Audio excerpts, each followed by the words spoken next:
Good morning guys and welcome to 5th generation Hobby Shop. Welcome to another unboxing and testing. Ayan, quick review lang po tayo ng isang gas blowback airsoft pistol. Ayan, by the way, shout out natin si Sir Ted ng Muntinlupa. Sir, welcome to 5th generation Hobby Shop.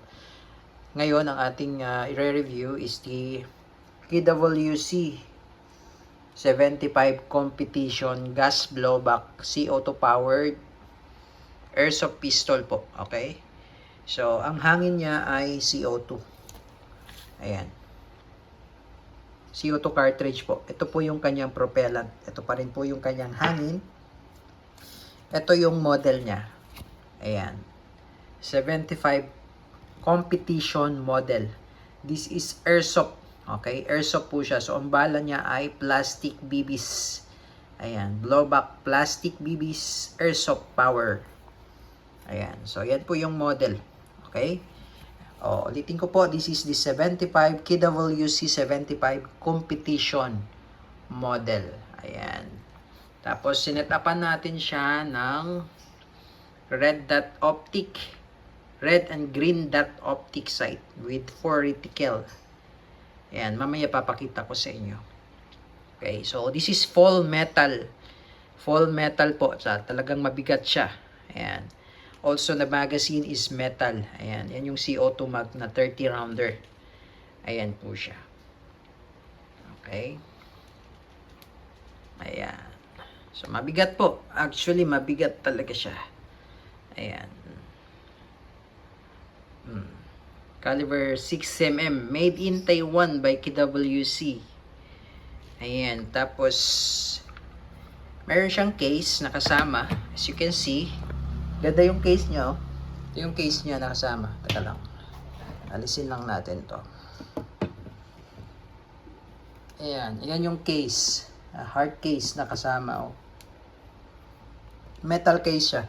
Tapos may kasama siyang, ito po, may key. May susi yung case. Tapos may kasama na siyang extra cup. Makikita nyo po ito doon sa magazine. Ito. Yan. Ito yung takip. Okay, doon sa CO2. Ito yung hinihigpitan. So, meron siyang extra. Ayan. Tapos mga allen tools. Mga allen wrench. Ayan. Ayan yung mga kasama. Ayan. Tapos itong red dot optic, kasama na po ito sa package. So, sinet up na po natin. Then, mamaya isi-zero natin. Maganda siya pang competition talaga, pang laro. Ayan. Ayan. Bali, ito ay full metal talaga. So, makikita nyo po. Full metal yan. Ayan.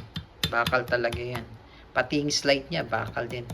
Ayan. Pati yung frame, lower, bakal. Kaya full metal talaga siya. Ayan. Tapos yung rail niya, 22mm. Yung rail niya, ito yung cocking handle. Ayan. Maganda siya.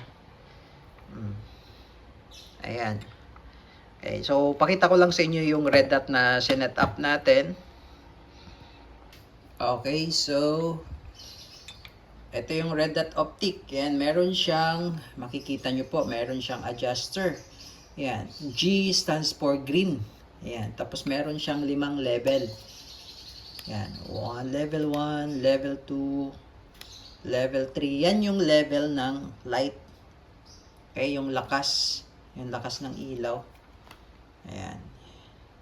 Yan yung level ng light. Level 4, level 5. Ngayon, yung R naman, yan yung red.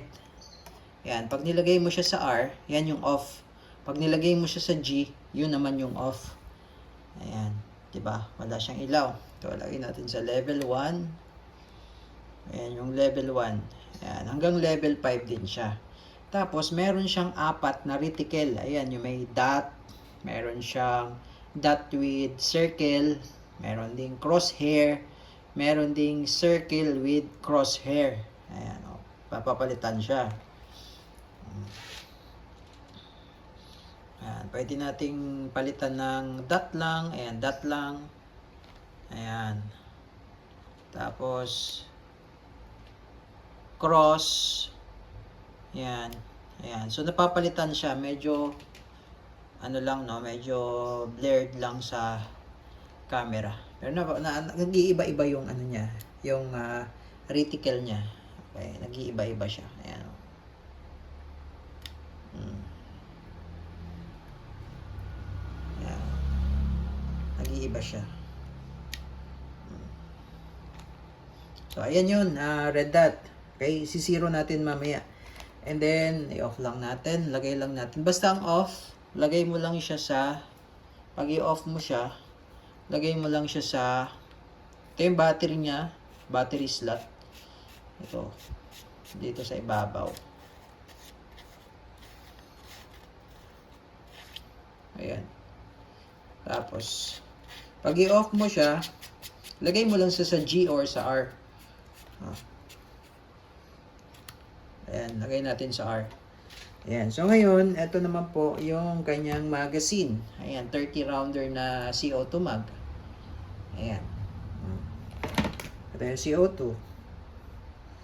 Tapos, meron siyang allen. Bali, hipitan ko na po yung, hipitan ko na po yung bulb niya para intact, no? Alisin lang natin to.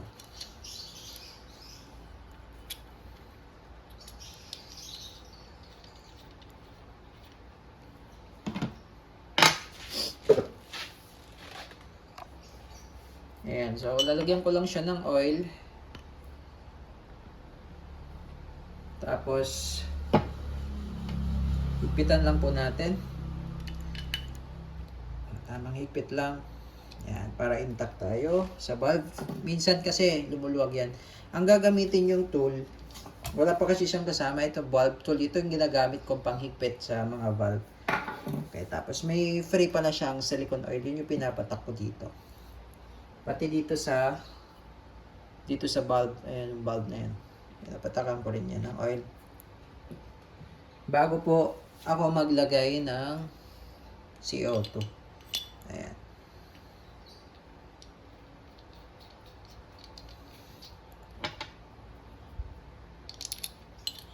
Ayan. Siipitan natin ngayon. Kailangan medyo mabilis lang pihit. Dahil pag medyo mabagal pong pihit, ang pihit ay once na punctured na siya, sisingaw na. Ito yun. Ito yung cup. So, meron siyang extra. Ayan. Okay. So, load tayo ng BBs. So, bali ang bala niya ay plastic ball. Airsoft BBs. Ayan, plastic. Dahil nga airsoft siya. No? Plastic ball po ang bala nito.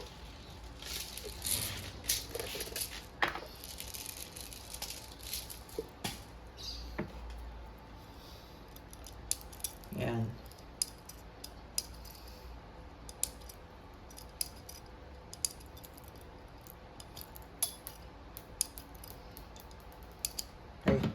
So, bali kapag, pag ilalagay nyo sa case, hindi kasi siya magkasya kapag naka-install yung kanyang, yung kanyang extended barrel or yung parang suppressor. Para magkasya sa case, ito meron siyang screw dito sa ilalim. Alin yan eh. Sa ilalim. Luluwagan nyo tapos mahuhugot nyo yan. Double check nyo na lang minsan pag ma-recoil kasi to eh. Lumuluwag yan. Okay, may panghigpit tayo dyan ito. Yung allen na itong puti. Tapos ito, check nyo lang din to kasi minsan lumuluwag yung mga screw na yan. Yan. Ito yung cocking handle nyo. Tapos meron siyang safety pala. Ay, yan yung safe. Safe. Yan. Katulad nito, medyo maluwag pa. Higpitan natin yung, hindi ko pa nahigpitan to eh.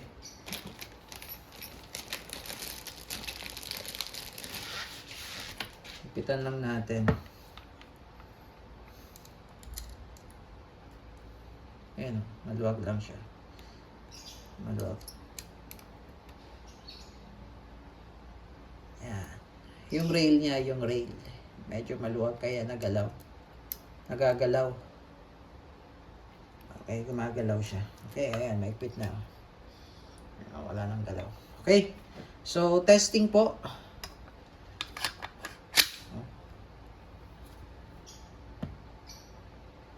KWC 75 competition. Airsoft gas blowback, airsoft CO2 powered. Okay, so bali na zero na natin yung red dot optic. Yan.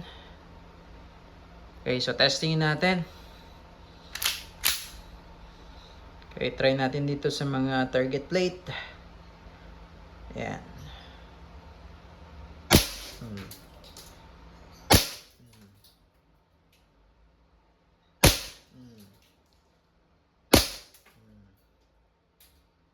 Yung sa taas. Yan. Yan. So, zero na siya, sir. Ayan, nag-open slide na siya. So, ibig sabihin yan, medyo malakas yung recoil niya, ha? At maganda siya. Maganda, malakas din yung tunog. Ayan, nag-open slide na siya. Ibig sabihin, wala na siyang bala. Pero may laman pang CO2 to. Ayan, okay. So, bali, aalisin ko lang yung red dot dito sa rail niya kasi hindi siya magkasya eh. Isasalpak nyo na lang to. Sana hindi ma-adjust. Ayan, isasalpak nyo na lang siya. Okay, i-scroll lang naman yan dyan eh. Iaalin lang siya. So, ito pa, ito, i-screw nyo po to kasi ito, lumuluwag din siya. Tatas, higpitan ko lang lahat ng mga screws, tapos double check nyo na lang saan lumuluwag siya. Okay, sa magwell. All goods na po. Ayan, nag-open slide pala siya. Release lang mag, tapos hatak release, then hammer down. Okay, KWC 75 competition. Ayan. CO2 powered airsoft.